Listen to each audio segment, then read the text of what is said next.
Hare Krishna devotees.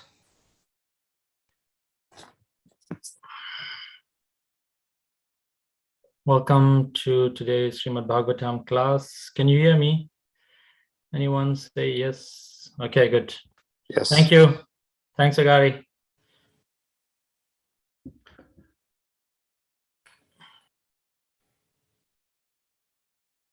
Jai Radha Madhava Kunja Bihari, Jai Radha Madhava Kunja Bihari, Gopi Jana Vallabha Giridharadhari, Jaya Gopi Jana Vallabha Giridharadhari, Yasodanandana Braja Jana Rangana, Yasodanandana Braja Jana Rangana, Yamuna Tira Vanachari, Yamuna Tira Vanachari, Jaya Radha Madhava Kunja Bihari, Jaya Radha Madhava Kunja Bihari.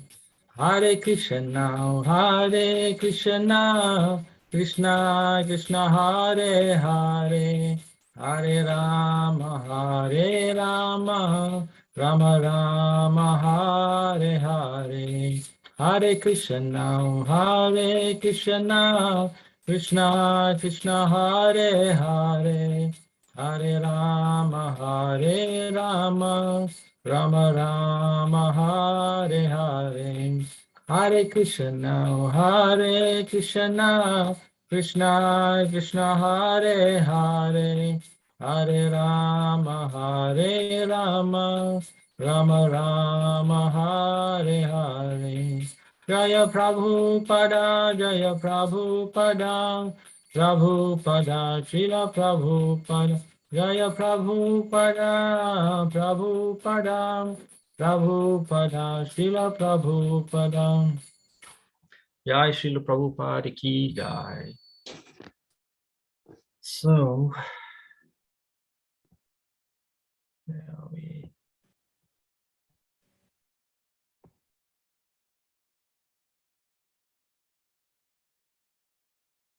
Om Namo Bhagavate Vasudevaya. Om Namo Bhagavate Vasudevaya. Om Namo Bhagavate Vasudevaya. So, reading from Srimad Bhagavatam, 4th Canto, Chapter 29, today's verse is text number 64. Nanu bhutam kva chanena tihena dristam asrutam kadachid upalabhyeta yatrupam yadrig atmani. So the word for word, na, never, anubhutam, experienced, kva, at any time, cha, also, anena dhena, dehena, by this body, adristam, never seen, ashrutam, never heard, kadachit, sometimes, upalabhyeta, may be experienced, yat, which, rupam, form, yadrik, whatever kind, atmani, in the mind. Translation. Sometimes we suddenly experience something that was never experienced in the present body by sight or hearing. Sometimes we see such things suddenly in dreams. Purport by His Divine Grace Srila Prabhupada ki jai. In dreams, we sometimes see things that we have never experienced in the present body. Sometimes in dreams, we think that we are flying in the sky, although we have no experience of flying. This means that once in a previous life, either as a demigod or astronaut, we flew in the sky. The impression is there in the stockpile of the mind, and it suddenly expresses itself. It is like fermentation taking place in the depths of water, which sometimes manifests itself in bubbles on the water's surface. Sometimes we dream of coming to a place we have never known or experienced in this lifetime. But this is proof that in a past life we experienced this. The impression is kept within the mind and sometimes becomes manifest, either in a dream or in thought.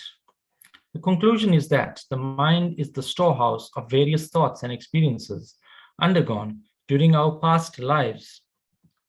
Thus, there is a chain of continuation from one life to another, from previous lives to this life, and from this life to future lives. This is also sometimes proved by saying that a man is a born poet, a born scientist, or a born devotee. If, like Maharaj Ambarish, we think of Krishna constantly in this life, Savai Mana Krishna Padarava Vindayaho, we will certainly be transferred to the kingdom of God at the time of death. Even if our attempt to be Krishna conscious is not complete, our Krishna consciousness will continue in the next life. This is confirmed in the Bhagavad Gita 6:41. Prapya punya kritam lokan usitva sasvati samaha suchinam srimatam gehe yogam brasto bijayate. The unsuccessful yogi, after many, many years of enjoyment on the planets of the pious living entities, is born into a family of righteous people or into a family of rich aristocracy. If we rigidly follow the principles of meditation on Krishna, there is no doubt that in our next life we will be transferred to Krishna Loka, Goloka Vrindavan. Om Gyana Timrandasya Jananjana Shilakaya Chakchurumitam Yana Tasmai Shri Guruve Namaha Panchakalpa Trubhyasya Kripa Sindhurevacha Patitanam Pavanabhyo Vaishnavabhyo Namo Namaha Jaya Shri Krishna Chaitanya Prabhu Nityananda Shri Advaita Gadadhar Shri Vastigo Bhakta Vrindai Hare Krishna Krishna Krishna Hare Hare Hare Rama Rama Rama Hare Hare. So we're continuing with the instructions by Narad Muni to King Prachinabar. And of course, we've been reading this chapter, well, even from previous chapters, how when the descriptions were given of Puranjan, King Prachinabar was, mentioning that for persons like himself, it was very, very difficult to understand those analogies. And so, he was asking for a better or simpler explanation. And Narad Muni is, of course, having these discussions with King Prachinabar, trying to clear up all of his doubts. And he's asked many, many questions.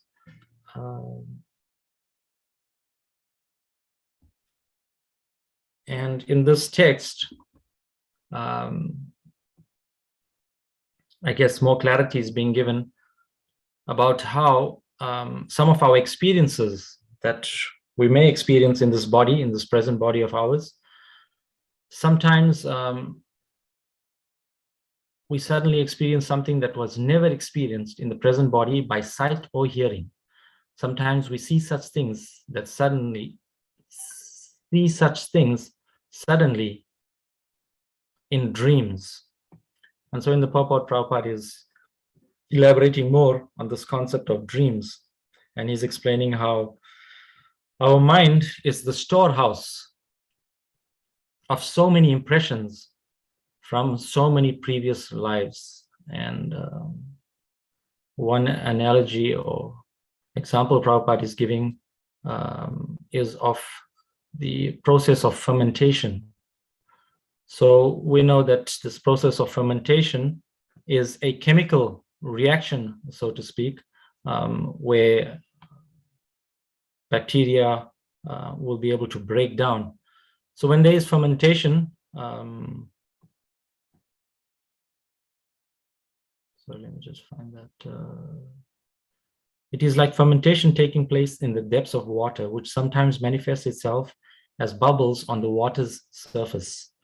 So yes, when there is this breakdown in the depths of water, we don't know exactly, we cannot see this chemical breakdown happening unless, one is knowledgeable in chemistry. then, you can have some understanding or inclination of what is going on. But for us, lay people who don't have this in-depth understanding of chemistry, then the way we understand that fermentation is taking place is by seeing bubbles appearing on the surface. And so then we start to think, how did these bubbles appear? And then, yes, okay, there must be some reaction happening down below. So in this way, there is a storehouse of impressions from all our previous lives stored in our memory, and then it sometimes manifests itself in dreams. And sometimes we are dreaming about flying, and how come we have never flown in this life? How are we dreaming about flying? And so Prabhupada is making the point in the purport here that this means that in a previous life, either as a demigod or astronaut, we flew in the sky. So Prabhupada is using also this analogy that because all these storehouse, because all of these impressions are in our mind, and it suddenly, becomes manifest, that this is proof that in a past life we experienced this. So now, of course, we know that the mind can be so tricky sometimes. It concocts so many things. So what is true, what is not true, sometimes is very difficult for us to understand. So one example that Prabhupada gives elsewhere is, sometimes we dream about a golden mountain.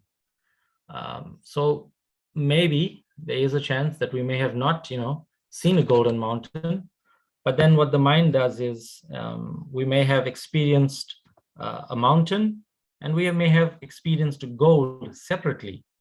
And so then the mind, it concocts something by putting the two together, two different combinations, putting them together, and then hence we dream about a golden mountain. So in this way, the mind cannot be trusted. We've heard this so many times in spiritual life, that the mind sometimes is our best friend or our worst enemy. And so it all depends on our consciousness of how we are training the mind.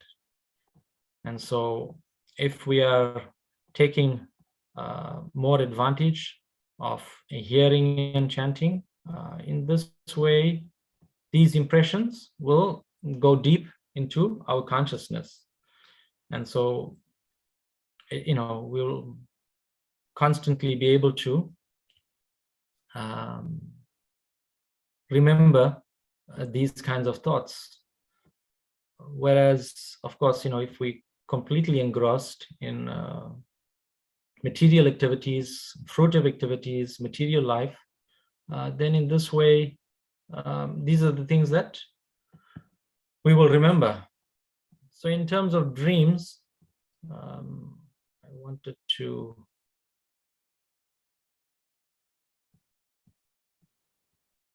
quickly just discuss some perspective of dreams. Bhakti Tirtha had given some lectures on dreams, and it's contained in Spiritual Warrior 1, where he discusses 4 different types of dreams.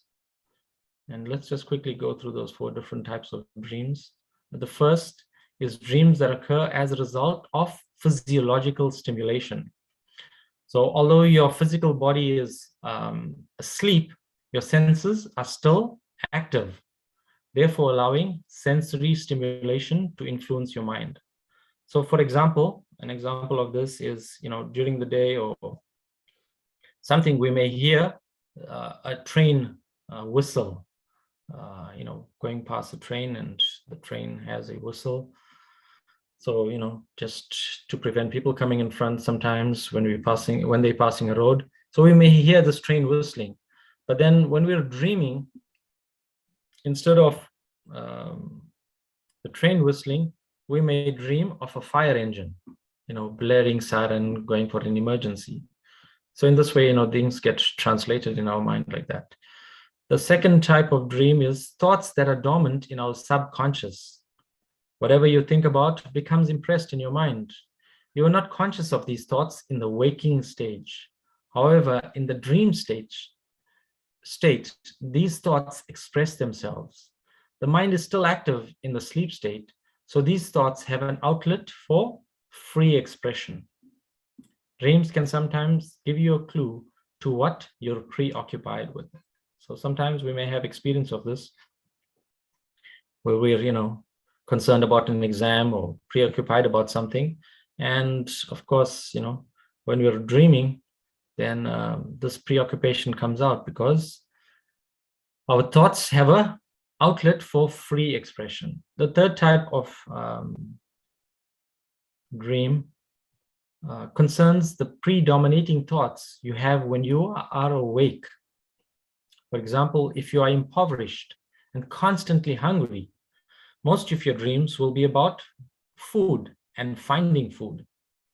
So of course, we understand in this context that in Western society today, the most dominating concerns that we have in our lives today is work and sex life. So of course, most of our dreams will be focused around those things. So we should understand from the Shastra as devotees that the person who concentrates a great deal on the opposite sex will experience more sensual dreams than one who does not focus on this. So all these images which are portrayed, in the media, billboards, so many different places, they heavily impact, our thoughts when we are awake and when we are asleep. So we should be very, very mindful, what images are we taking to our consciousness? What thoughts are we taking to our consciousness? And I think, many of us understand the effect of media. As a result, we refrain or try to stay away from the television, from going to the movies, because all of these impressions, get stored into our mind. And the fourth category of dreams involves dreams that help work out some karma that we may have, some lessons to be experienced in this lifetime. Situations that would normally have had to be lived through in the waking stage can quickly be worked through in the dreaming state. So we're familiar with this. Sometimes we get these situations where we can, as devotees, work through some of our karma in the dreaming state, not necessarily, having to physically experience it. So some token reaction can be there. So those are the four different categories Bhakti-Tirtha Maharaj was describing.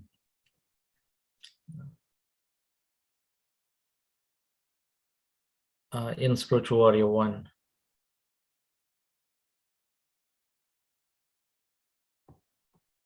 So then, of course, this idea of previous lives, there's definitely many documented cases of persons who are able to remember their past lives. Actually, Bhakti-Tirtha Maharaj, for his dissertation, for his degree, he had done past life regression. And of course, so many things he had learned when he was doing that. And he was able to, share that extensively in the media. But of course, many of us have heard of, so many cases of persons, having to remember their past lives. And I was listening to a lecture by Giriraj Swami, and he was giving an example that he had some personal experience with. He was saying how he used to travel when he was, back in the day, spending a lot of time in India. He used to travel a lot to Sri Lanka. And so he was giving the example how one time big thing going on in the media, a big controversy going on about a 5-year-old girl in Sri Lanka who kept, giving descriptions to her family of a certain place that she called home. So finally, I think, everybody gets together and they follow her directions, and they end up in some small village. She was able to give, lots of descriptions. They end up in some small village in a rural area.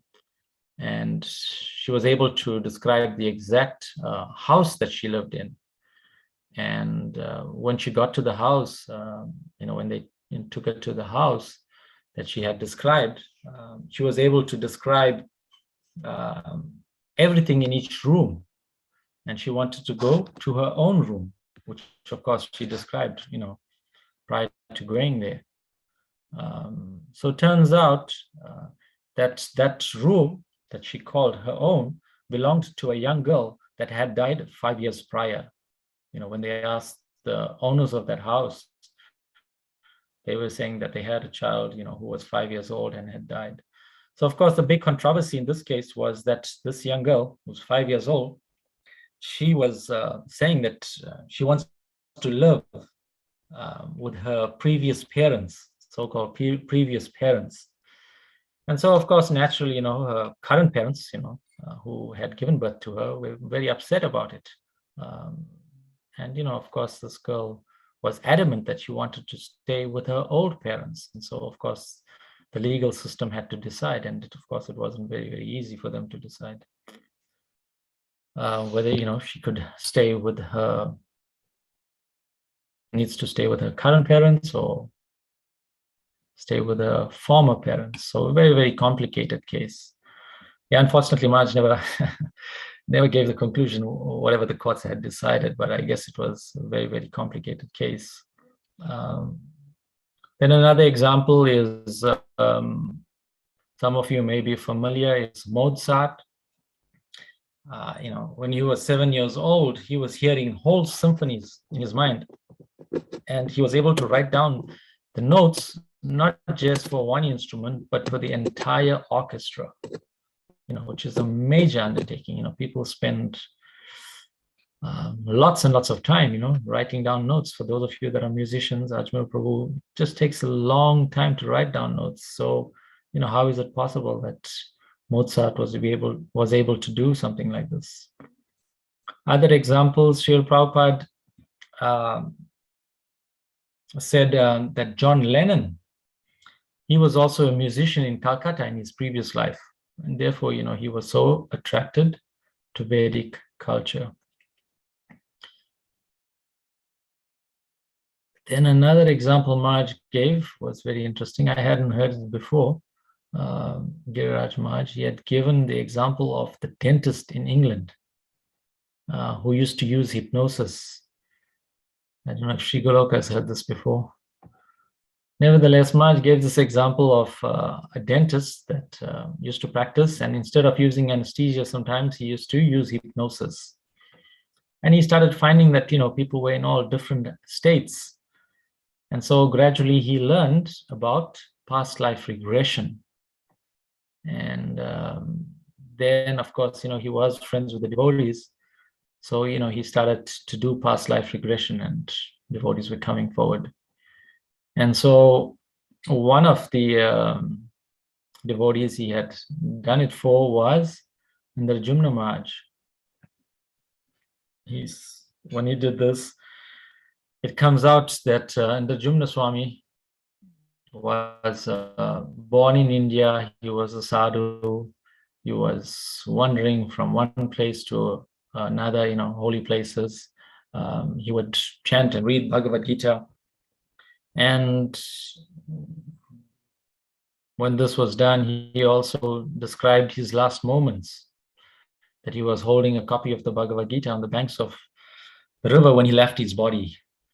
And then he goes on to describe how he had taken birth in California, still wandering He went to Egypt, then came back to the USA, and then he met the devotees. And after that, he has so much of course, conscious recognition of, life. But from that example, we can see that, this change of body was typically just a change of dress, because, Maharaj had continued this wandering and searching, and even in, the following life, he just continued from where he left off, just searching.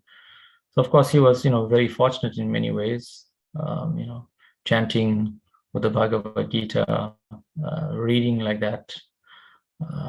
So we shouldn't, in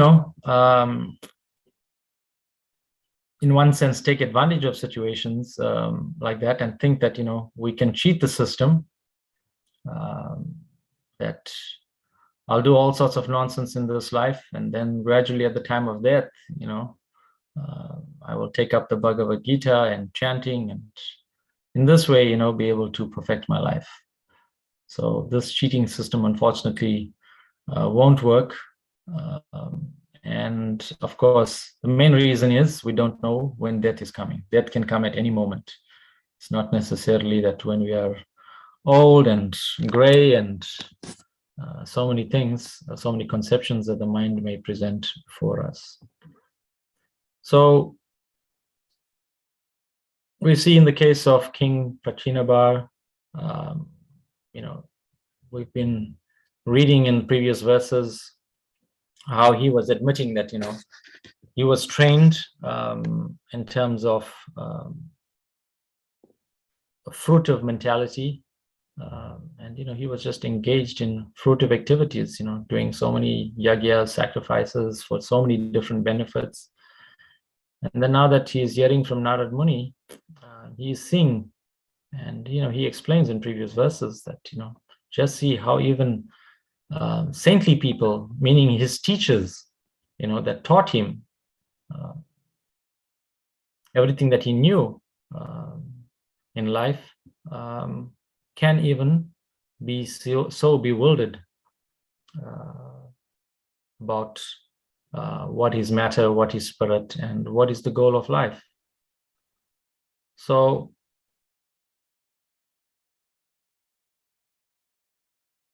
of course, we understand as devotees that a total life in Krishna consciousness will save us from material contamination. So the idea is, of course, not to go to the forest and read and chant and live a life of renunciation like that. Of course, that was Arjuna's recommendation.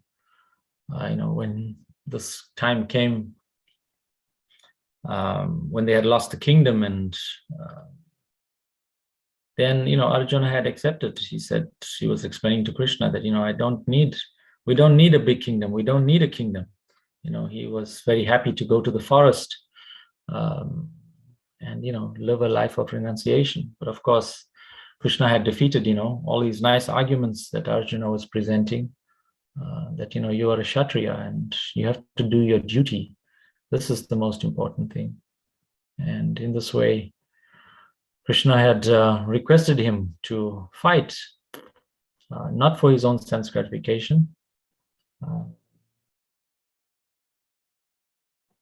So Krishna recommended to him that he should dovetail his propensities in Krishna consciousness. And so in this way, at some point even Krishna showed him the universal form, how everybody was already killed, but Arjuna just had to act. So this concept of dreams, of course, is very scary in one sense, because if you think about all the impressions that's sitting in the storehouse of our mind, and then just can become manifest. Dreams can become manifest, at any time. It is a really scary thought. And I was thinking about it, that actually it's scary enough, all the thoughts, in previous lifetimes. But if we think about, the impressions and images we have when we were dogs and cats, that's just stored, in this impression of our mind. And then they just come out all of a sudden, out of nowhere. So we should, definitely focus on the devotional process where we can gradually elevate ourselves and be able to remember Krishna at the time of death. So Prabhupada is mentioning in purport here, if we rigidly follow the principles of meditation on Krishna, there is no doubt that in our next life we will be transferred to Krishna Loka, Goloka, Vrindavan. So these are some of the points that I had on this verse, and we'll see, this idea of dreams in the next few verses. Again, it comes up just to, solidify that if we have any doubts about how things work, how this process of transmigration, how do we get our next body, all of these things, how they work, Narad Muni is just laying it out as it is. So devotees, any comments, questions, corrections, please share.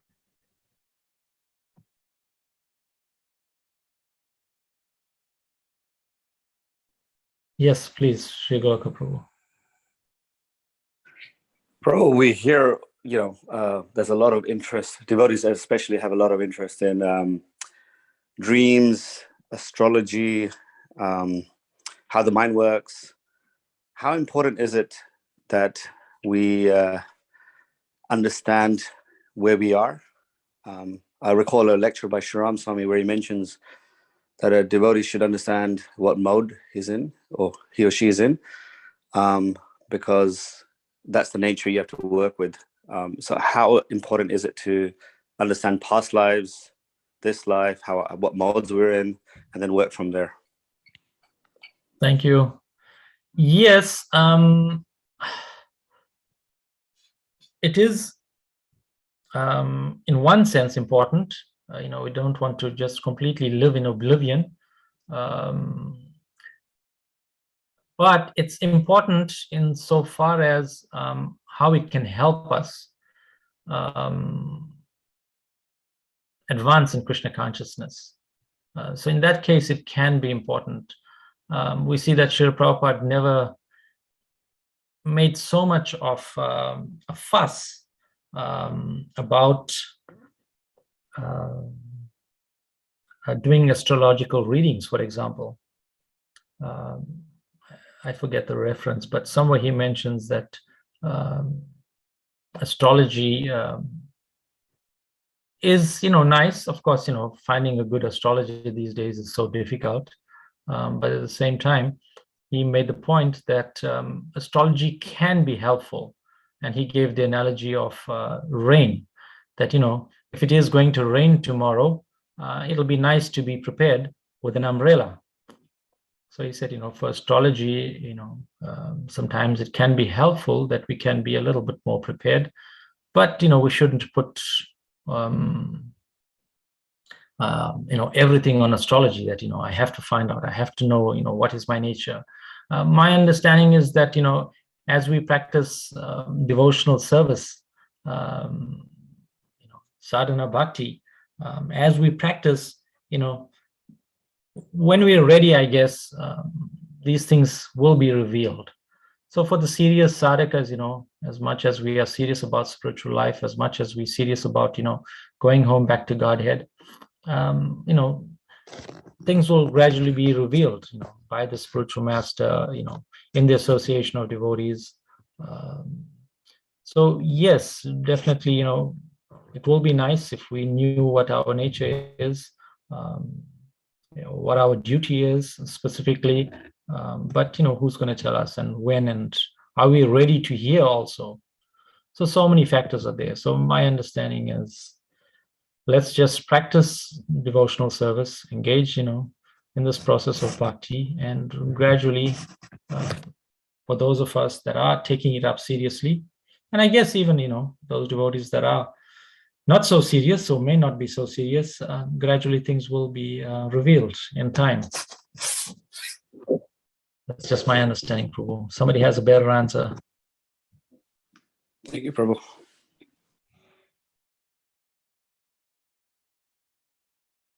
Any more comments, questions?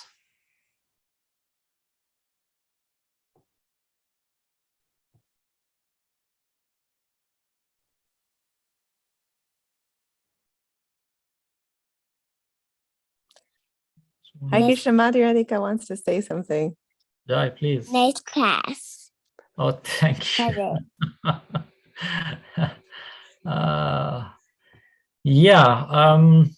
Of course, this wound of mine is healing very nicely.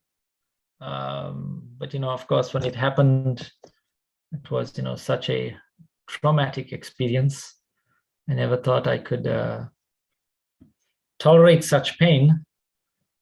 But it's amazing what this body can tolerate. This body is definitely very ingeniously designed.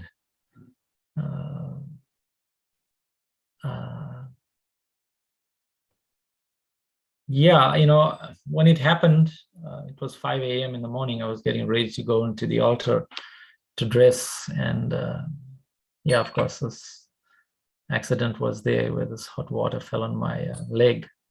The pain was just incredible. But somehow the other, I was, despite, the intensity of the pain, I was trying to be quiet. Daddy was still sleeping. And so I was trying to contain everything. But at the same time, when it did happen, I was able to almost immediately remember Radha Damodar and chant. And so, I was just so grateful that, all of these, I guess, years of chanting and, doing service. I was reflecting on it later and just thinking that, I was so grateful to be taking part in this devotional process and trying to do some service, some small service. But we can see that, all that we read in the Bhagavad Gita, that, Krishna will always be there for us. I was able to practically experience, some part of it, that despite that pain, I was, of course, immediately got into the shower and tried to, put some cool water. But in that frenzy, I couldn't find the cold setting on the faucet handle. So that was a little frustrating, that it took almost, 20, 30 seconds. And of course, every second counts, when such a incident happened. But nevertheless, I, got a hold of that. And so the thing that's been happening now is, the wound is covered over in one sense. There's no raw parts to it now. It's starting to heal nicely. But what started a couple of days ago was the itching. So in this healing process, of course, there's just so much of nerves there that the itching is just intense. And yesterday we were joking with Sarvatma that, Prabhupada said, if there is an itch, don't scratch it. Referring to, sex life, mainly. It's just so intense. So, many realizations are coming from these experiences. So, of course, I was not so prepared, for the size of, the injury. Of course, our medical kits and all that we have on site are geared up, for small cuts and bruises and things like that. But the size of this trauma, I was in no way prepared for it. So, we'll make the necessary changes, especially for the devotees serving on the altar, the devotees serving in the kitchen, open flames. Please don't take things for granted. Please let us all try to be Krishna conscious, that, whenever we are doing activities, everything is as much as we can consciously done. So, for the devotees driving equipment, Dhammarakita, all the devotees that, are doing so many different services. Let us be all Krishna conscious and mindful and not do things absent-mindedly. Of course, I was very, very grateful. Things could have been a lot worse, could have been a tractor accident. So somehow this token reaction was there. Pretty severe, but still, could have landed on my stomach, could have landed my entire, body, so to speak. But, somehow this reaction was there that, I got away in one sense very lightly. So, yeah, let us, try to help each other become, more Krishna conscious. Let us develop the friendships, necessary for caring for something like this. Of course, Prajara has been sacrificing so much, trying to help care for this wound also. So, let us all in the ashram develop more relationships so that, we can be there for each other in our time of need. Otherwise, where else to go? So, yeah, this incident, I guess, started to make me think, of so many different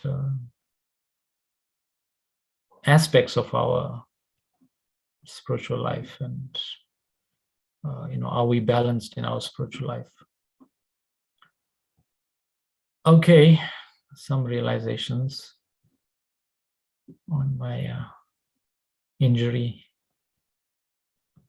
Any more comments, questions on the verse? Okay. Haribol Prabhu, can you hear me? Yes. Thank you so much for class. I know this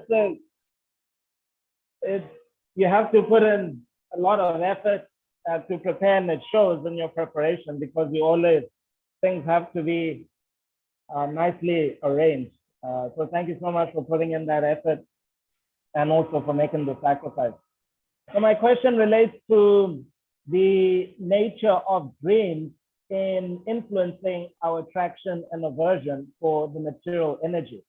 So you gave the example of the Prabhupada example that two ideas are combined. So the resultant image of a golden mountain is from seeing two other things. So seeing gold and experiencing a mountain. And so when one gets that image, it actually, influences them. It might attract them, So for example, in my case, and you gave the example of the astronaut. In my case, obviously, I had an attraction to flying, and so I studied aeronautical engineering. And then other flashbacks of the past, they may create an aversion. So yeah, so in that instance, in your case, I'm just asking, like on a personal note here, that these flashbacks that we have, how do they influence you in your devotional service and daily decision making? So you gave, obviously right now you're experiencing the reaction of burning yourself.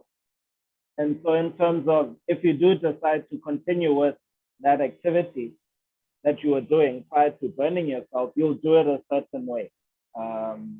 You'll be more precautious, etc. So on a day-to-day basis, you've obviously have experienced setbacks, in trying to grow Kirtanagri, and also you've experienced, different situations which have assisted you in growing Kirtanagri.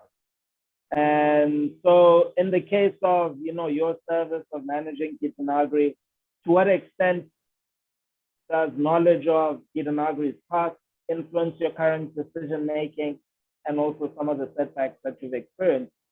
To what extent do those influence your devotional service?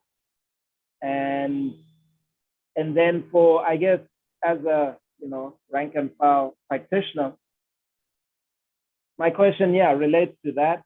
And then second part of it is, what is the intelligence that should go with selecting which things influence our daily decision making and which things we just like tolerate and just continue in our determination to go back to Godhead.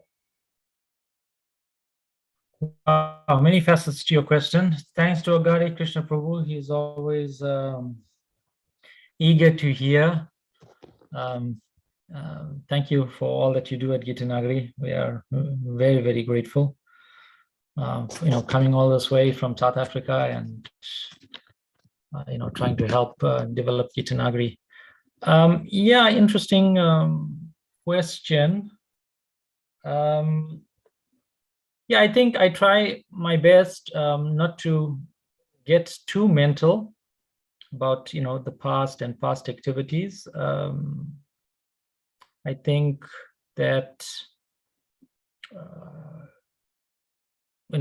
like I was saying earlier, just let's follow the process that's been given to us of devotional service, sadhana bhakti. There's certain things that we have to do: read, chant, associate with devotees. So, association of devotees, we shouldn't underestimate that, because, so many lessons can be learned in that realm of associating with devotees. And yes, practical association, but also just hearing and chanting, from so many different devotees.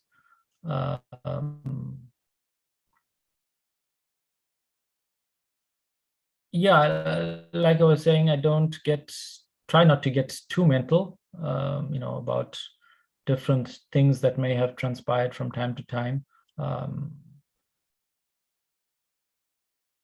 in the association of devotees. There's parijata, there's always devotees that we are checking in with, and we have such a nice team now on the farm here, especially that we can definitely bounce ideas off and try to make some decision about what is the best way forward. And if I look back, we've constantly done that, just always checking with other devotees about the best way forward.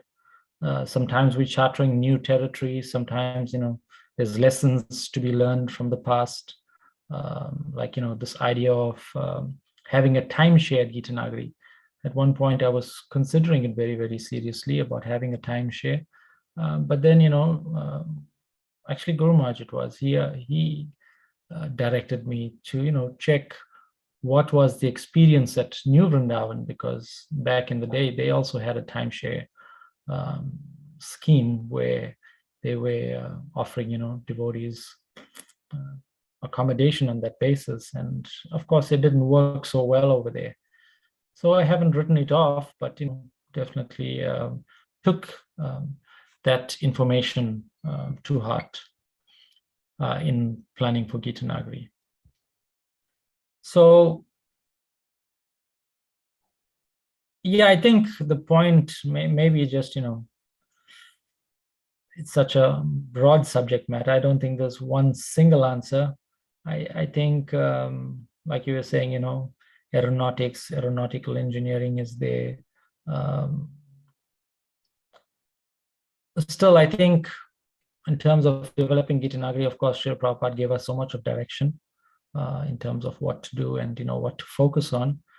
So if we come together and agree on different aspects of the development of Gitanagari in the association of devotees, then in this way, we can make advancement. So much of senior devotee help is there. I was recently listening to a class by Kadamba Kanna Swami, and he was explaining, some of you may have heard this class before. He was explaining that during his time as temple president in Vrindavan, in the early days, he was saying how there was one devotee, he gave his name, I can't remember his name. He was the Sankirtan leader.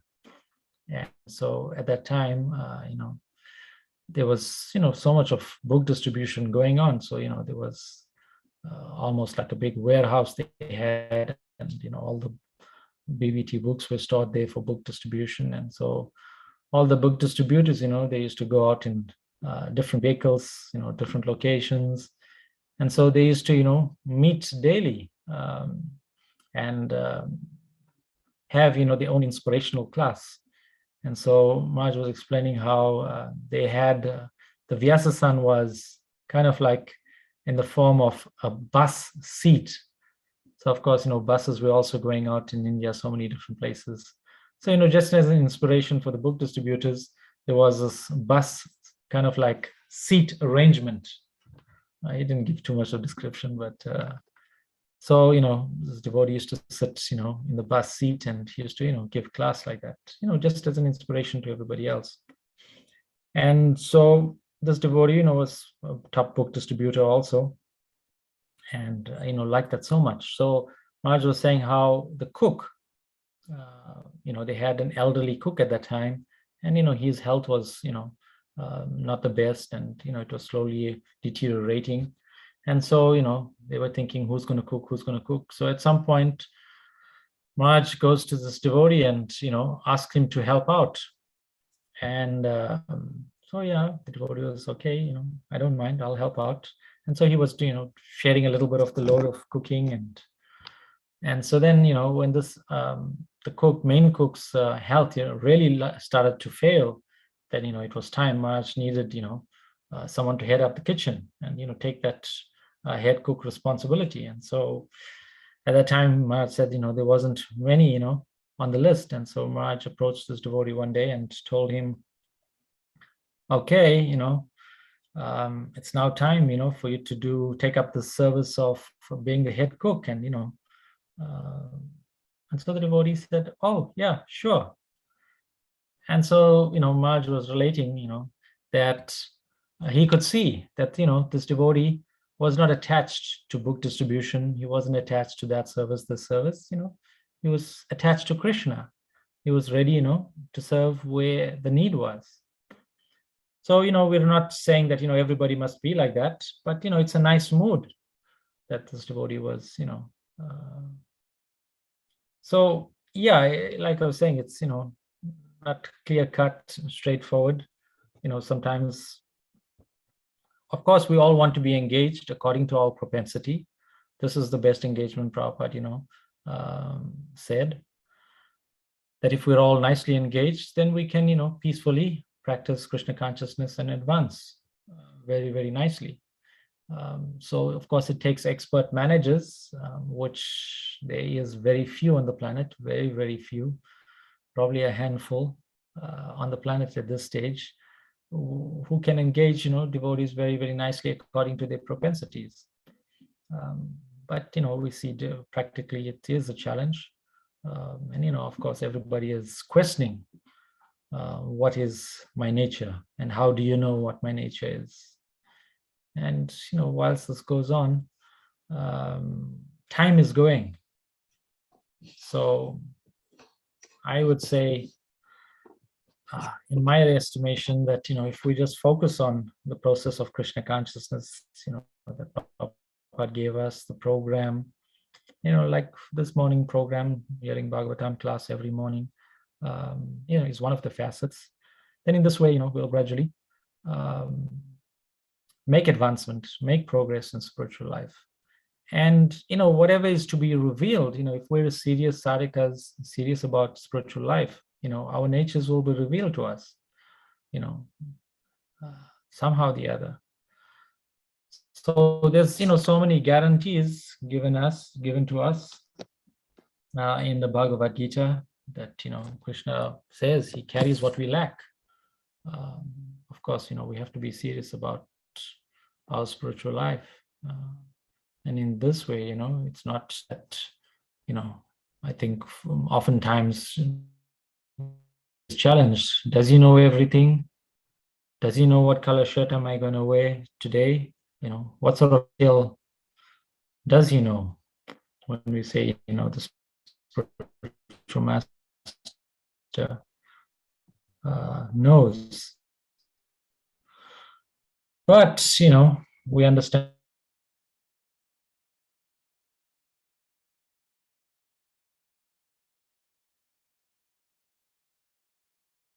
rather than challenging, take serious in our own spiritual lives. Take up this process seriously, Stay away from the media, stay away from so many different things that are not good, not healthy for our Krishna consciousness. If it is our service, if we have some management service, we need to know a little bit about what's going on in the world. But all these samskaras, please always remember, be cautious. All these samskaras go into our minds, and these are the things that we'll be dreaming about, these that we'll be meditating about. Okay, anybody else has a better understanding? Feedback for Gari Krishna Prabhu.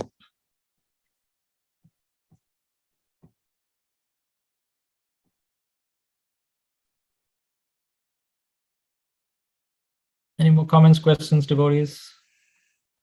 Hi, Krishna. Good morning, Dhruva. Good morning, devotees.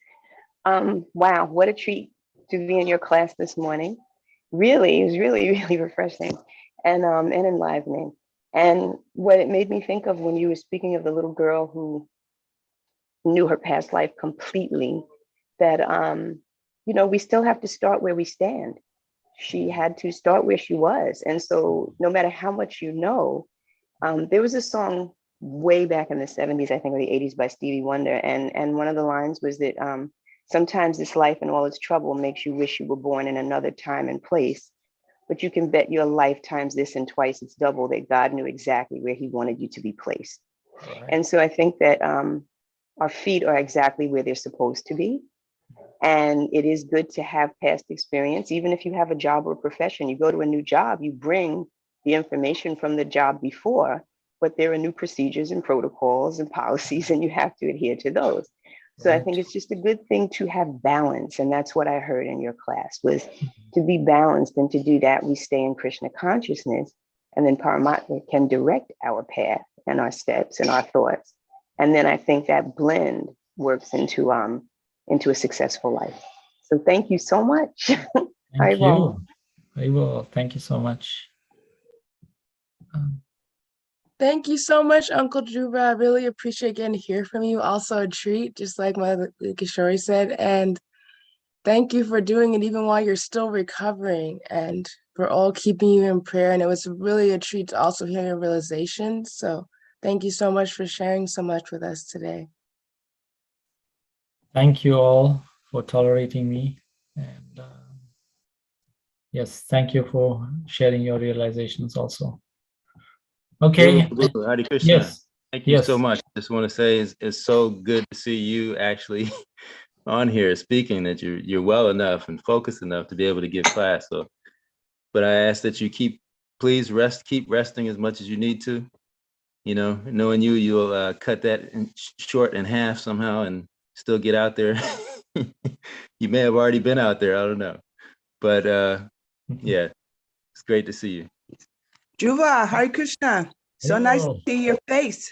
Happy to see you healing. Thank you for all your sharing, and we're sending you love. And I know Krishna will use this experience to expand your personal realizations and to expand the quality and the breadth and the Krishna consciousness of your service to others. So Hare Krishna, sending love. Hare Krishna, thank you so much. Actually, just on this point of quick balance, I'm just looking at a quote here quickly, and we'll end with this. Bhaktisiddhanta Saraswati Maharaj, he said, Krishna bhajane yaha haya anukula, visaya baliya tyaga taha haya bhula. If one is so expert that he can engage everything or dovetail everything in the service of the Lord, to give up the material world would be a great blunder. One should learn how to dovetail everything in the service of the Lord, for everything is connected to Krishna.